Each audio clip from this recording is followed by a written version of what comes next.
আসসালামু আলাইকুম ওয়া রাহমাতুল্লাহ। কৃষি চাষী ইউটিউব চ্যানেল থেকে আমি কাউসার মাহমুদ আছি আপনাদের সাথে। সত্যি বলতে কি, রুটি, পরোটা, নিমকি, সিঙ্গারা সহ নানান ময়দাজাত খাবার আমাদের দৈনন্দিন রুটিন খাদ্যের অন্তর্ভুক্ত। কিন্তু সত্যিটা কি কখনো আমরা ভেবে দেখেছি যে গমের আটা নীরবে আমাদের কত ক্ষতি করে যাচ্ছে? কারণ গমের আটায় আছে অধিক মাত্রার গ্লুটেন, যা আমাদের শরীরের নানান জটিলতা সৃষ্টি করে। আর যখন তা পাম অয়েল এ অধিক তাপে ভাজা হয় তখন তা সৃষ্টি করে নানান জটিল রোগ। তাহলে কি এর বিকল্প নেই? হ্যাঁ, অবশ্যই আছে। আর তা হলো জব, যা মানুষের সভ্যতা ও ইসলামের খাদ্যাভ্যাসের ইতিহাসের সাথে শক্তভাবে জড়িয়ে আছে। শুরুতে জেনে নেই গম ও গম হতে উৎপন্ন খাবার কেন এড়িয়ে চলবেন। কারণ এতে থাকে গ্লুটেন নামক আঠালো পদার্থ, যার কারণে এর খামির রাবারের মতো হয়ে যায়। এটি মূলত হজমের সমস্যা সৃষ্টি করে, গ্যাস ও রক্তে সুগার লেভেল হঠাৎ বাড়িয়ে দেয়, ফলে ডায়াবেটিস বেড়ে যেতে পারে। বাজারের পরিশোধিত আটাগুলোতে কোনরূপ ফাইবার থাকে না, এবং এটি যখন পোড়া তেলে ও পাম অয়েলে অধিক তাপে ভাজা হয় তখন এটি হয়ে ওঠে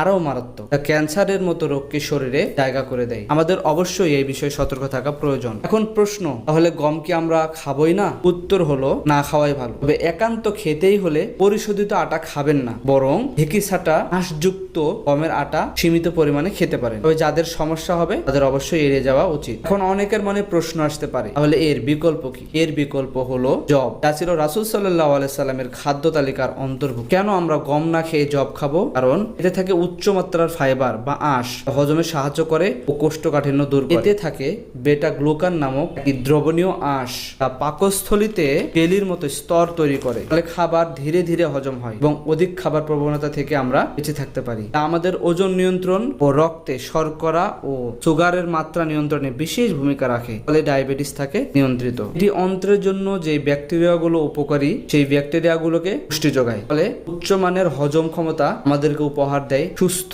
দেহ ও সুন্দর মন।